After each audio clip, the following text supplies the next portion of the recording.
The small mountain town of Cedar Grove, Colorado, was the kind of place where neighbors left their doors unlocked and children rode their bikes until streetlights came on. It was 1997, and evil wasn't supposed to hide behind friendly smiles in a community where everyone knew everyone. But sometimes the most dangerous person in your life is the one you trust completely. Blake Anderson had been Cedar Grove's guardian angel for 12 years. As an EMT, his weathered hands had guided ambulances through treacherous mountain passes during blizzards that would terrify most drivers. His steady voice had talked panicked families through the worst moments of their lives. When little Madison Grant fell through ice on Miller's Pond, Blake pulled her out and brought her back to life. When old Hunter Graham had his third heart attack, Blake's calm demeanor kept him alive during the 40-minute transport to Denver General. Every morning at exactly 6:47, Blake signed into Cedar Grove Emergency Station with characteristic neat handwriting. Security cameras captured his methodical equipment inspection ritual, checking oxygen tanks, testing defibrillator paddles, organizing medications with precision. In 12 years of service, Blake had never missed a shift, never received a single complaint, never compromised patient care for convenience. New EMTs were paired with Blake for training because everyone knew he would teach them the right way to save lives.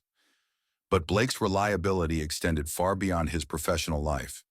Every night at exactly 10 o'clock, no matter where he was on a call, no matter how exhausted he felt after a difficult shift, Blake would call his wife Megan. Through mountain storms that knocked out cell towers, through emergency calls that ran past midnight, that call never failed to come. It was their sacred ritual, their daily proof that love could survive the dangers of his job. Megan would wait by the phone each night, sometimes pacing nervously if the call was a few minutes late. When Blake's voice came through, tired but warm, she would feel the tension leave her shoulders. They would talk about their day, about 10-year-old Madison's school projects, about 6-year-old Trevor's baseball practice, about ordinary life continuing while Blake spent his days confronting death and trauma. Until October 12, 1997, when everything changed forever, when the call never came, when silence replaced their nightly ritual and began 18 years of unimaginable suffering. That evening started like any other. Blake's partner was Victoria Hayes, a seasoned paramedic who respected Blake enormously. Their assignment seemed perfectly routine: transport a cardiac patient from the small Mill Creek Clinic to Cedar Grove General Hospital. The transport proceeded flawlessly. They successfully stabilized the patient during the 30-minute drive, delivering him safely to the hospital emergency department, where he would make a full recovery. At 8:05, Blake and Victoria headed back toward their station to complete their shift paperwork. Blake was already thinking about his nightly call to Megan, wondering what she'd cooked for dinner, looking forward to hearing about Madison's science fair project and Trevor's soccer practice. The October evening was crisp and clear, stars just beginning to appear in the darkening mountain sky. That's when Blake's radio crackled with static, cutting through his peaceful thoughts like a knife. But this wasn't dispatch calling with another emergency. This was something far more unusual. A personal call routed through the emergency system, which immediately caught Blake's attention. In 12 years of service, Blake had never received a personal emergency call through official channels. Victoria watched Blake's face transform as he listened to the voice coming through the radio. Color drained from his cheeks. His knuckles whitened as he gripped the steering wheel. His breathing became shallow and rapid. Whatever he was hearing was devastating news that struck at his deepest fears. Unit 47, this is Ryan Mitchell calling through dispatch emergency override, the voice said, strained and urgent, with what sounded like genuine panic. Blake, there's been a serious family emergency. I need you to meet me at Ironwood Bridge immediately. It's about your father. He's had another major episode. The doctors aren't sure he's going to make it this time. You need to come right now. Ryan Mitchell was Blake's cousin, his childhood friend, the man Blake trusted more than anyone in the world except his immediate family. They had grown up together, played baseball together, been each other's best men at their weddings. If Ryan was calling about Blake's father through emergency channels, it had to be a genuine crisis. Blake's father, Carter Anderson, had been battling declining health for the past 8 months. Heart problems, breathing issues, diabetes complications. The kind of slow deterioration that families watch helplessly, knowing each episode could be the last. Carter had been hospitalized twice in recent weeks, and Blake lived in constant fear that the next call would be the one telling him his father was gone. Victoria could see Blake's internal struggle playing out on his face. Protocol required returning to base first, completing their shift paperwork, following proper procedures before addressing personal matters. But family emergencies trumped everything in Blake's mind, especially when it involved his elderly father, who had raised him alone after his mother's death when Blake was just 12 years old. "Victoria, I need to make a quick stop," Blake said, his voice tight with worry. "Ryan says something serious has happened with my dad. I can't ignore this. He's all the family I have left besides Megan and the kids." What Victoria didn't know, what nobody in Cedar Grove knew, was that Carter Anderson was peacefully at home at that very moment, watching his favorite Western on television in his comfortable recliner, completely unaware that his son was driving toward death. The emergency was a complete fabrication, crafted by someone who knew exactly which emotional buttons to push to manipulate Blake's deepest fears and strongest loyalties. Blake dropped Victoria off at the station at 8:30.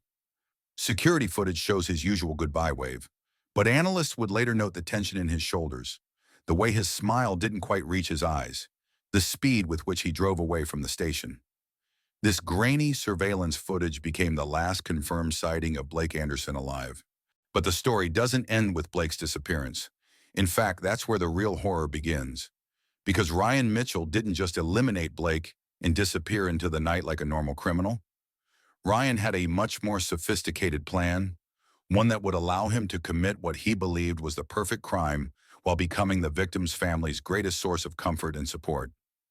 The next morning, when Blake failed to report for his 6 o'clock shift, his supervisor, Derek Hollenbeck, immediately knew something was catastrophically wrong. Blake's perfect attendance record over 12 years meant this could only indicate serious trouble. Derek tried calling Blake's cell phone repeatedly, but it went straight to voicemail. By 7 o'clock, Derek was calling Megan Anderson with the news every emergency worker's family dreads. "Megan, Blake didn't show up for his shift this morning," Derek said, trying to keep his voice calm despite his growing alarm. "His phone is going to voicemail. Do you know where he might be? This isn't like Blake at all." Megan felt ice-cold fear flood through her veins. Blake had never, not once in 12 years, failed to show up for work without calling. He had worked through flu, through minor injuries, through personal crises. For Blake to simply not appear meant something terrible had happened. And who was the first person Megan called in her panic? Ryan Mitchell, Blake's cousin and longtime friend, the man she trusted to help make sense of this nightmare that was beginning to unfold. "Megan, I haven't heard from Blake since yesterday evening," Ryan told her, his voice filled with what sounded like genuine concern and confusion. "But don't worry too much yet. You know Blake. He's probably just helping someone who needed assistance. You know how he is about helping people, how he can't say no when someone needs help." But Ryan already knew exactly where Blake was, because at that very moment, Blake's body was lying beneath the foundation of Ryan's mountain cabin, a cabin Ryan had been building for the past 6 months with this exact purpose in mind. The search for Blake Anderson began within hours and escalated into one of the largest missing person operations in Cedar Grove County's history. Search and rescue teams combed every mile of mountain wilderness within a 50-mile radius. Helicopters with thermal imaging scoured the dense forests.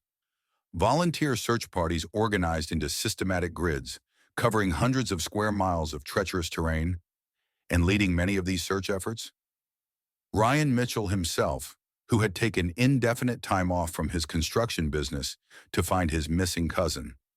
Ryan organized volunteer schedules, coordinated with police and search teams, distributed missing person flyers, and spent 18-hour days helping look for the man he'd eliminated just the night before.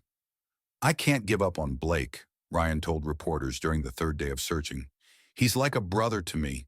We grew up together, played baseball together, were each other's best men at our weddings. I'll search every inch of these mountains if I have to." At 2:15 on the second day of searching, they discovered Ambulance Unit 47 parked on a narrow dirt road half a mile from Ironwood Bridge. The engine was cold, keys still in the ignition.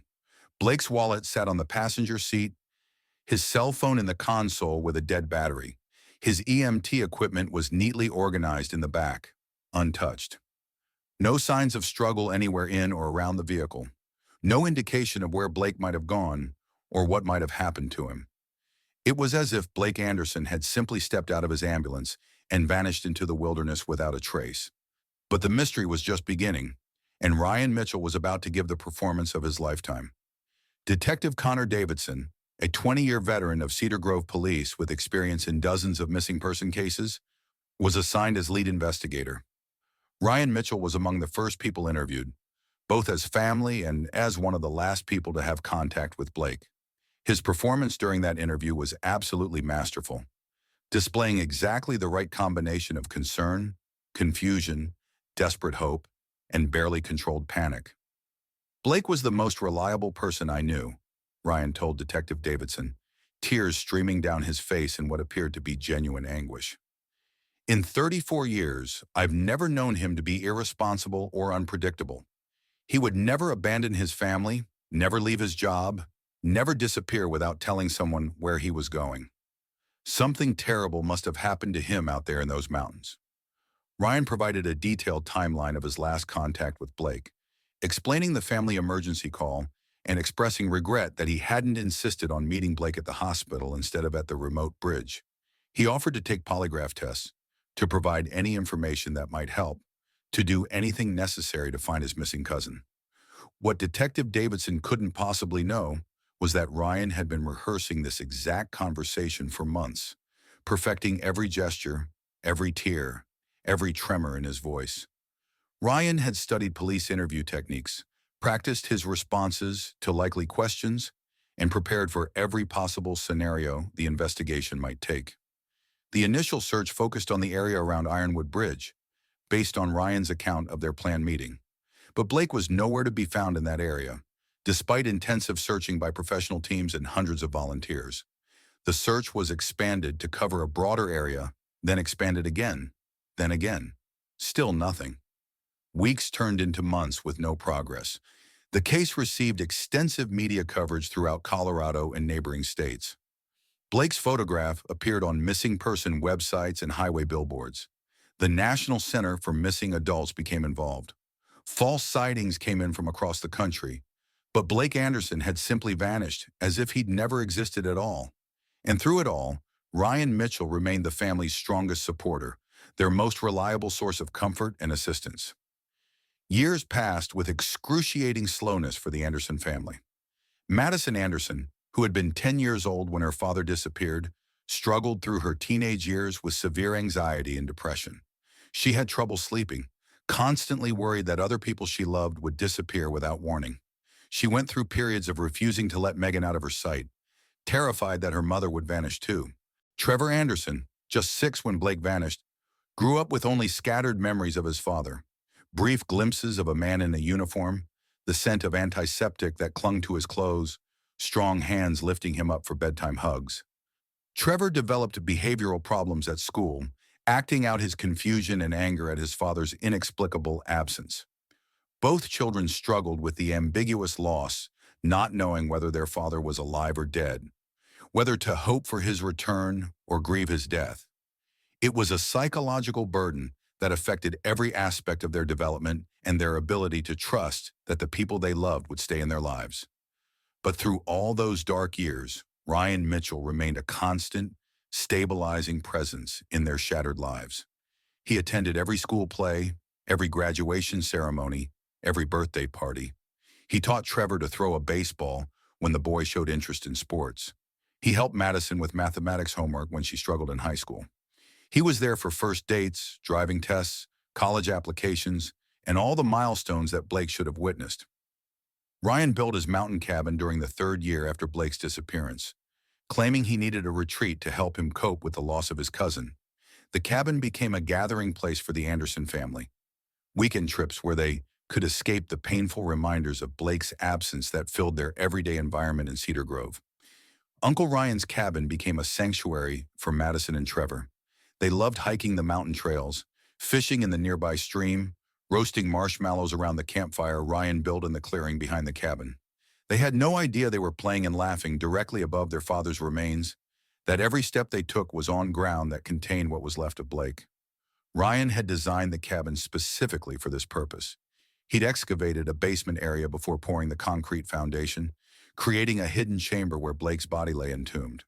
The concrete was 6 inches thick, reinforced with steel mesh, absolutely impenetrable without heavy equipment. Over the years, Ryan had added a workshop in the basement, using the space for legitimate construction projects, while Blake's remains lay sealed beneath the floor. Megan Anderson was endlessly grateful for Ryan's support and the refuge his cabin provided. "I don't know what we would have done without Ryan," she told friends repeatedly. "He's been our rock through this nightmare. The cabin has become like a second home for us. It's the only place where we can find any peace." But inside Ryan's mind, a different story was unfolding. The psychological weight of his secret was slowly crushing him, but the satisfaction of his perfect crime was equally intoxicating. Every time he looked into Madison and Trevor's eyes, Ryan felt both guilt and triumph. Every time Megan thanked him for his help and support, he felt the complex mixture of remorse and pride in his deception. Ryan had committed what he believed was the perfect crime. Blake's body was hidden where it would never be found. The crime scene had been completely destroyed by the concrete foundation of his cabin. He had an unshakable alibi as the concerned family member who had tried to help. And best of all, he was receiving constant praise and gratitude for his support of Blake's family. But the human mind isn't designed to carry such secrets indefinitely. The psychological pressure was building inside Ryan like steam in a boiler with no release valve. The breaking point came during Christmas dinner 2014 at Megan's house, 17 years after Blake's disappearance. The family had established new traditions over the years, but they always included an empty place setting for Blake and a moment of silence in his memory. Trevor, now 23 years old and recently engaged to his college girlfriend, stood to make a toast to his absent father.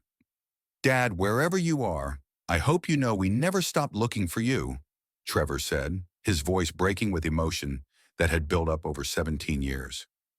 "We never stopped believing you'd come home someday. I know you can't be here to walk me down the aisle next year, but I want you to know that Ryan has been the closest thing to a father I've had since you disappeared. He taught me to be a man, to treat people with respect, to work hard and be reliable just like you were. I still hope that someday you'll walk through that door, but if you can't, I want you to know that Uncle Ryan made sure I grew up knowing what it means to be a good man." Those words, "Ryan has been the closest thing to a father I've had," shattered something deep inside Ryan's psyche that could never be repaired. The weight of 17 years of deception, 17 years of watching this family suffer while he pretended to comfort them, 17 years of living with the knowledge that he was the reason for their pain while accepting their gratitude for easing it. It all came crashing down at once. That night, Ryan drove to his cabin and sat in the basement workshop, staring at the concrete floor that entombed Blake's remains. He could hear Blake's voice in his head, asking him how he could do this to innocent children, how he could accept their love while being the source of their suffering. Ryan began having nightmares every night. He would dream that Blake was trying to break through the concrete, that the floor was cracking and something was reaching up to grab him. He started drinking heavily, taking sleeping pills, anything to quiet the voices in his head and stop the terrible dreams. His construction business began to suffer as Ryan became increasingly unreliable and distracted. He would forget appointments, lose focus in the middle of projects, snap at employees and customers for no apparent reason. His marriage, already strained by years of secretive behavior, finally collapsed when his wife Claire left him in early 2015. "I don't know who you are anymore," Claire told him as she packed her belongings. "You've been a different person for years, distant, angry, secretive. I feel like I'm living with a stranger." Ryan's isolation became complete.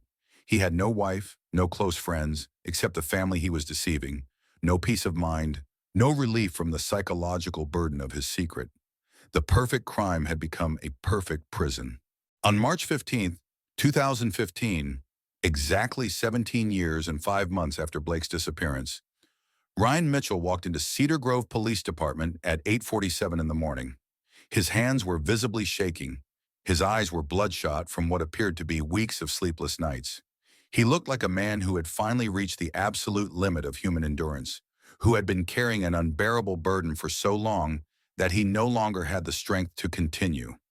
"I need to speak to someone about Blake Anderson," Ryan said to the desk sergeant, his voice barely above a whisper.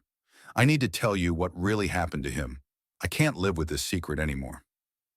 Detective Samantha Ward, Connor Davidson's former partner who had taken over cold case investigations after Davidson's retirement, immediately recognized that this wasn't a false confession from someone seeking attention. Ryan's anguish was too genuine, too specific, too detailed to be fabricated.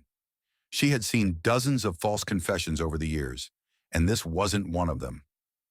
"I've been living with this secret for 17 years, Ryan said as he collapsed into the interview room chair, his entire body shaking with the effort of finally speaking the truth.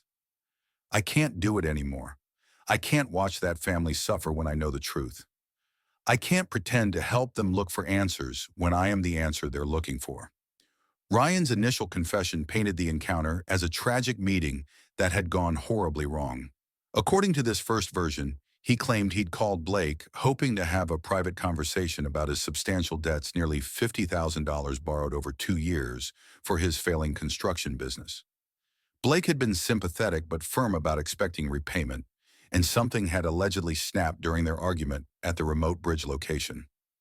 "I didn't mean to hurt him," Ryan sobbed, his entire body convulsing with what appeared to be genuine remorse. "There was an accident during our argument.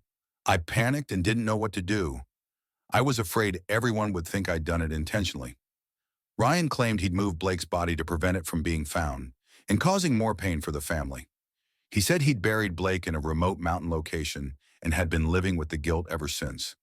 According to this version, his years of supporting the family had been driven by genuine remorse and a desire to make amends for his terrible mistake. But Detective Ward was immediately suspicious of this version of events. Ryan's claim that he'd carefully hidden Blake's body to protect his dignity and spare the family additional pain seemed completely inconsistent with someone who just committed an accidental death in a state of panic.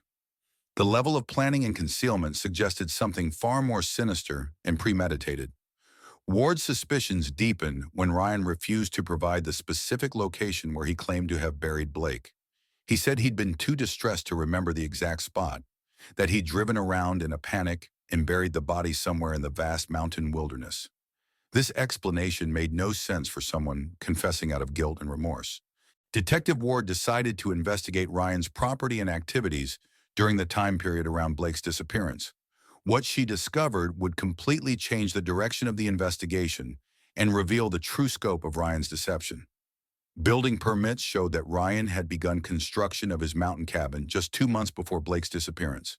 The timeline was suspicious. Why would someone deep in debt and struggling financially take on a major construction project? Bank records revealed that Ryan had taken out a significant loan for the cabin construction, adding to his already overwhelming financial problems. But the most damning evidence came from concrete delivery records. Ryan had ordered an unusually large amount of concrete for a cabin foundation, nearly twice what would normally be required for a structure of that size.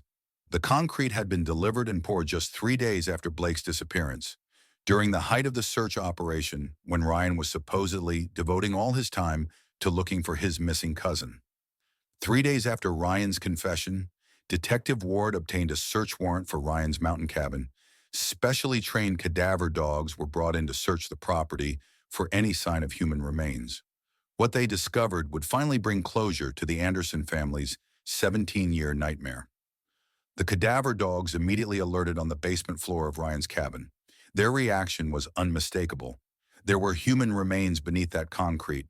Ground-penetrating radar confirmed the dogs' findings, showing clear evidence of a void beneath the concrete foundation where something substantial had been buried. The excavation process took 2 full days. Crime scene technicians worked with precision, carefully documenting every detail as they slowly broke through the 6-inch concrete foundation that had entombed Blake Anderson for 17 years.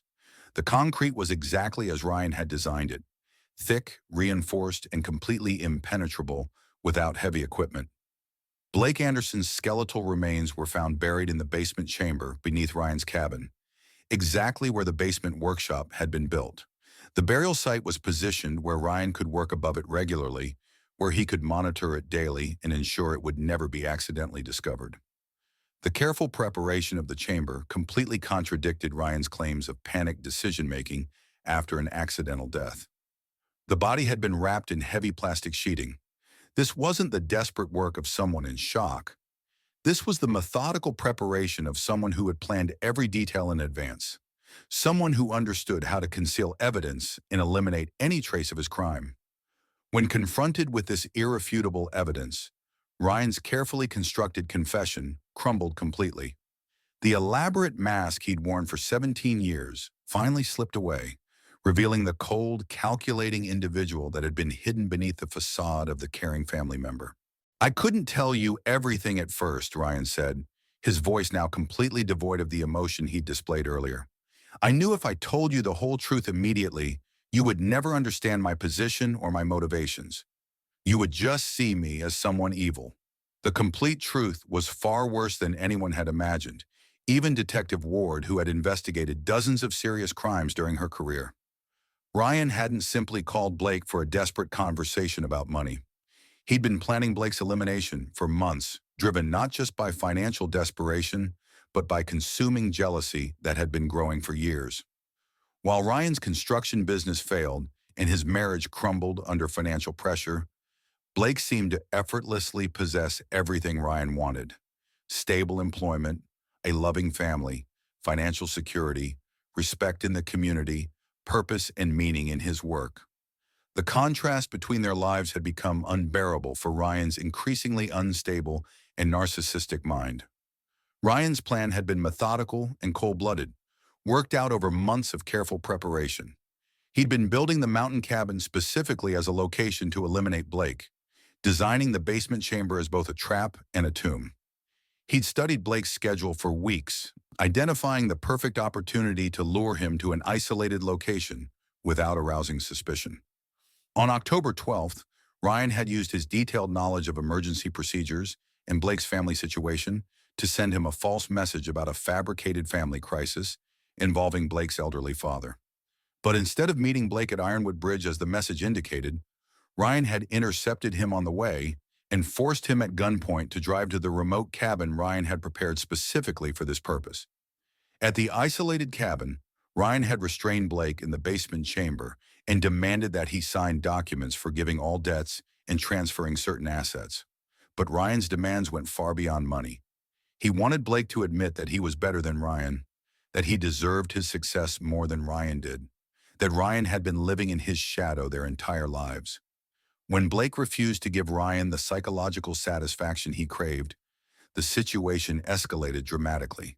Ryan had prepared for this possibility, having planned every detail of what would happen if Blake didn't cooperate with his demands. Blake Anderson, even while facing an impossible situation, refused to give Ryan what he wanted. He maintained his dignity, refused to beg, and told Ryan that he forgave him for whatever pain had driven him to this point. Blake's integrity and compassion remained intact even under the most extreme circumstances imaginable. Blake's refusal to break, his continued display of moral strength even while being threatened, only enraged Ryan further. When it became clear that Blake would never give Ryan the psychological victory he sought, Ryan made the cold-blooded decision to eliminate the only witness to his crimes.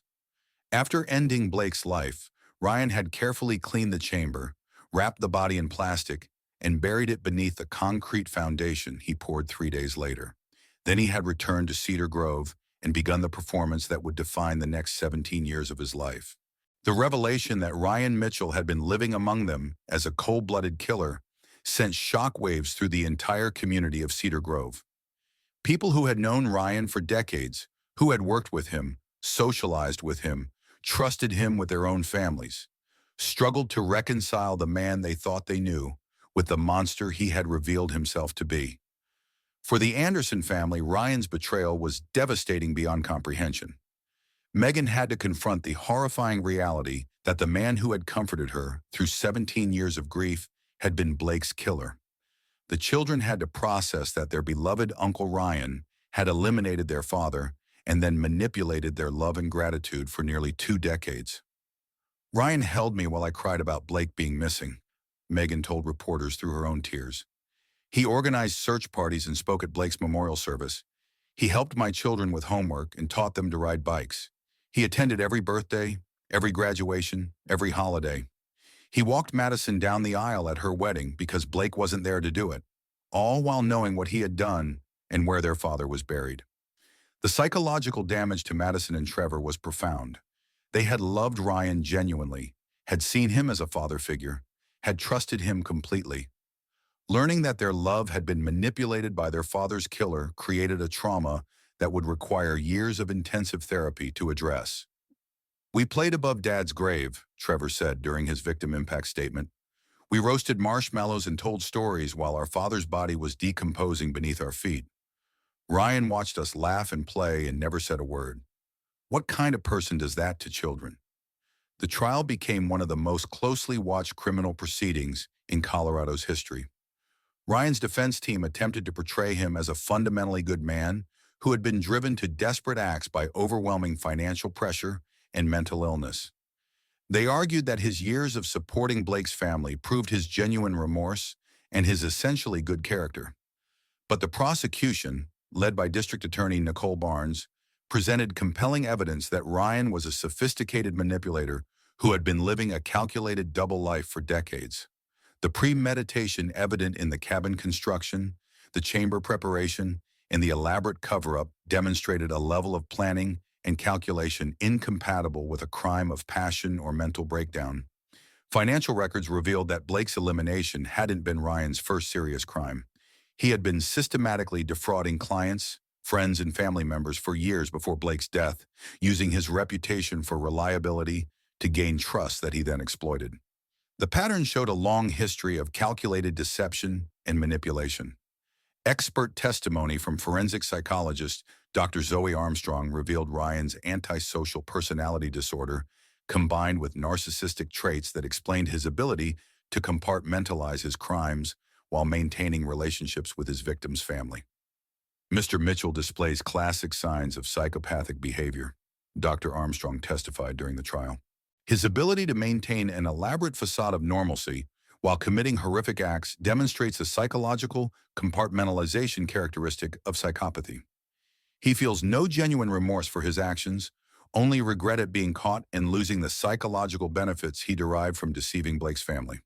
The jury deliberated for less than 6 hours before returning a unanimous guilty verdict on all charges. First-degree murder with special circumstances, kidnapping, multiple counts of fraud, and obstruction of justice. The evidence had been overwhelming, Ryan's guilt undeniable. During sentencing, Megan Anderson delivered a victim impact statement that brought the entire courtroom to tears. "Ryan didn't just kill my husband. He eliminated Blake and then spent 17 years manipulating us with false hope and fake sympathy. He made us grateful for his presence when he was the very reason we needed comfort. He weaponized our grief against us, turned our love into a tool for his own psychological satisfaction. He didn't just destroy Blake's life, he poisoned 17 years of our lives with his deception." Judge Ashley Daniels sentenced Ryan Mitchell to life in prison without possibility of parole, plus an additional 25 years for his other crimes. "In 30 years on this bench, I have never encountered such calculated cruelty and sustained psychological manipulation," she said. "You turned their natural gratitude into a weapon against them. You perverted the very human impulses of love and trust that make civilization possible." The Anderson family faced the enormous psychological challenge of rebuilding their lives while processing 17 years of systematic manipulation. They entered intensive therapy to deal with complex trauma, the specific psychological damage caused not just by losing Blake, but by being systematically manipulated by his killer for nearly 2 decades. The cabin where Blake had been killed and buried was demolished by court order, the concrete foundation broken up and removed so that no trace of the crime scene remained. The Anderson family wanted no physical reminder of the place where Blake had suffered and died, where they had unknowingly celebrated family gatherings above his grave. 3 years after Ryan's conviction, the family made the difficult decision to leave Cedar Grove entirely. Every street corner held a memory of Ryan, Megan explained. We couldn't drive through town without seeing places where he had helped us, where we had trusted him, where he had deceived us. We had to leave to have any chance of moving forward with our lives. The Blake Anderson case fundamentally changed how Cedar Grove thought about trust and safety. It shattered long-held assumptions about the security that comes from knowing your neighbors and trusting your family members completely. The town implemented new protocols for volunteer search efforts, requiring background checks and supervision for individuals who insert themselves heavily into missing person cases. The mountain area where Ryan's cabin had stood was designated as a memorial preserve, with hiking trails and a peaceful clearing where visitors can reflect on Blake's memory and the importance of genuine human connections. A granite marker bears Blake's name and the dates of his service to the community, along with a simple inscription, "A good man who died because he trusted completely." Ironwood Bridge, where Blake was supposed to meet Ryan but never arrived, became an unofficial memorial site where visitors leave flowers and notes remembering Blake's service. A small plaque was installed by the county, marking the location as the last place Blake was supposed to have been seen alive. The bridge serves as a reminder of how a simple act of trust can have devastating consequences when placed in the wrong hands. The case highlighted the vulnerability of single-parent families and the special trust placed in male figures who step into fatherly roles. Child psychology experts studied Madison and Trevor's responses to learn more about how children process betrayal by trusted adults. Their resilience and eventual recovery became models for treating other children who have experienced similar manipulation. The story serves as a crucial reminder that evil doesn't always announce itself with obvious warning signs or threatening behavior. Sometimes it comes disguised as kindness, generosity, and unconditional love. Sometimes the most dangerous person in your life is the one you trust most completely, the one who seems too helpful, too caring, too perfect in their support. Blake Anderson died because he was fundamentally good a man who tried to help someone he trusted completely, even when that trust led him directly into a trap. He was eliminated by that same person, who then spent 17 years pretending to mourn his death while secretly celebrating his victory over a family he continued to victimize through their grief.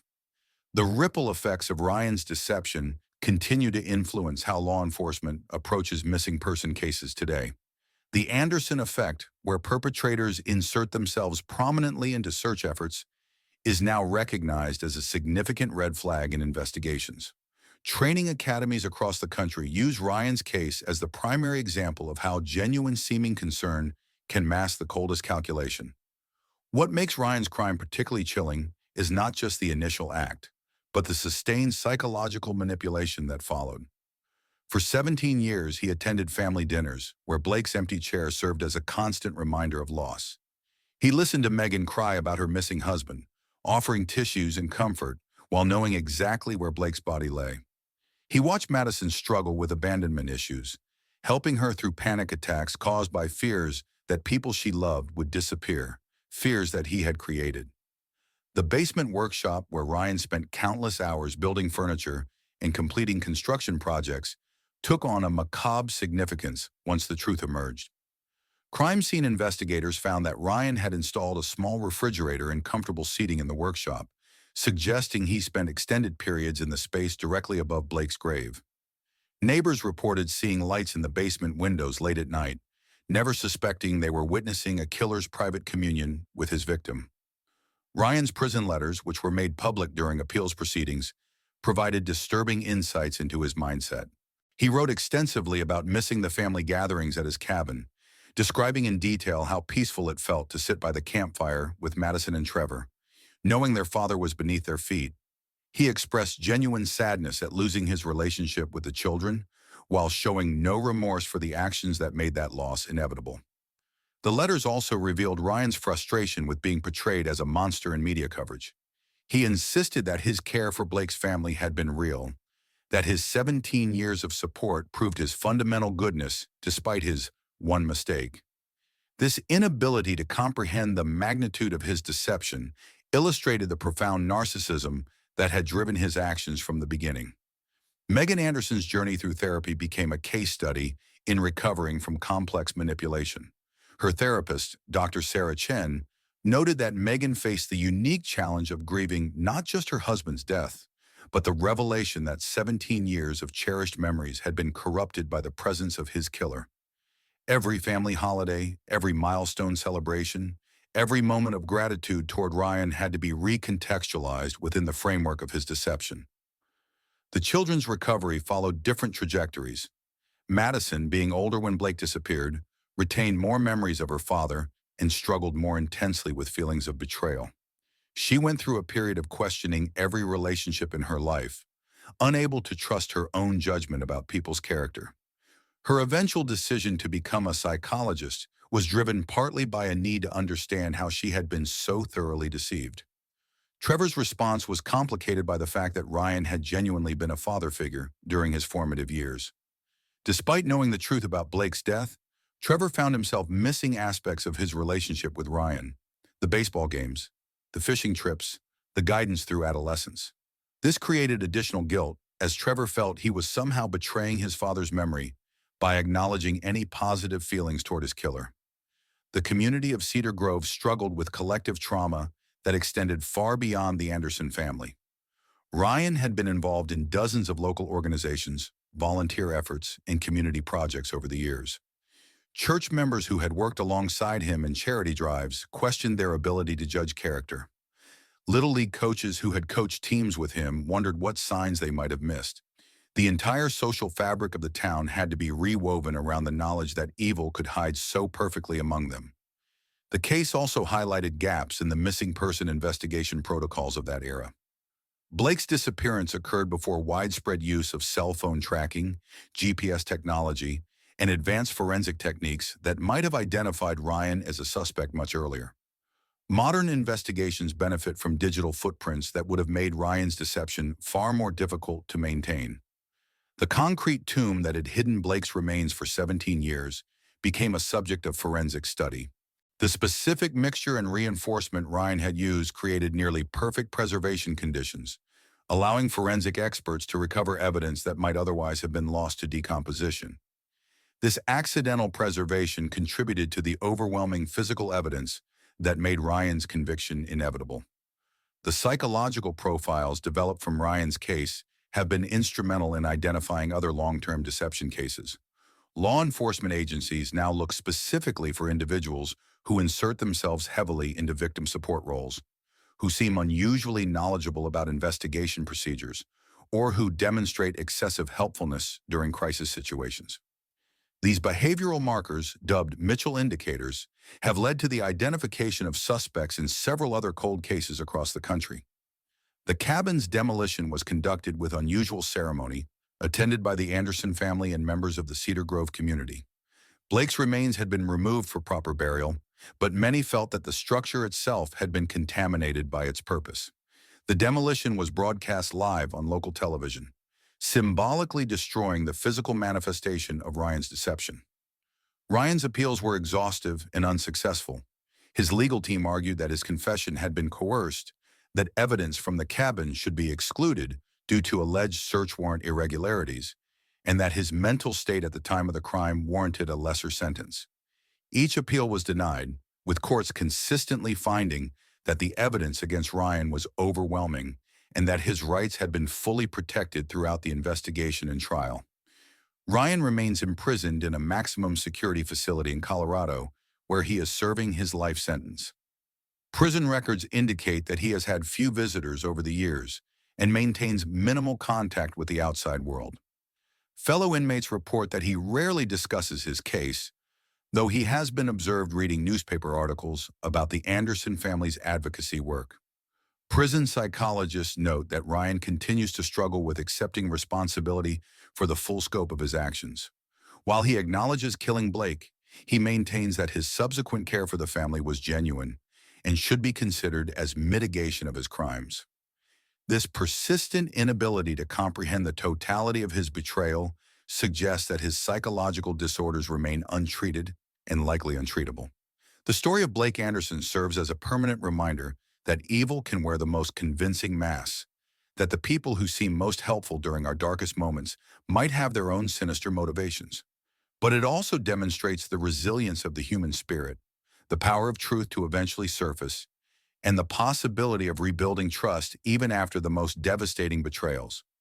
In Cedar Grove today, Blake Anderson is remembered not as a victim, but as a hero whose dedication to saving lives continues to inspire new generations of emergency responders. His story reminds us that while evil may hide behind friendly faces and helping hands, genuine goodness like Blake himself leaves a legacy that outlasts even the most elaborate deceptions. The final lesson of Blake's story is perhaps the most important, that trust, while dangerous, remains essential to human connection and community survival. The goal is not to become paranoid or isolated, but to remain aware that our greatest vulnerability often lies in our greatest strengths, our capacity to love, trust, and believe in the fundamental goodness of others. Blake Anderson trusted completely, and that trust killed him. But that same capacity for trust had saved hundreds of lives during his career as an EMT. The tragedy is not that Blake trusted, but that his trust was given to someone unworthy of it.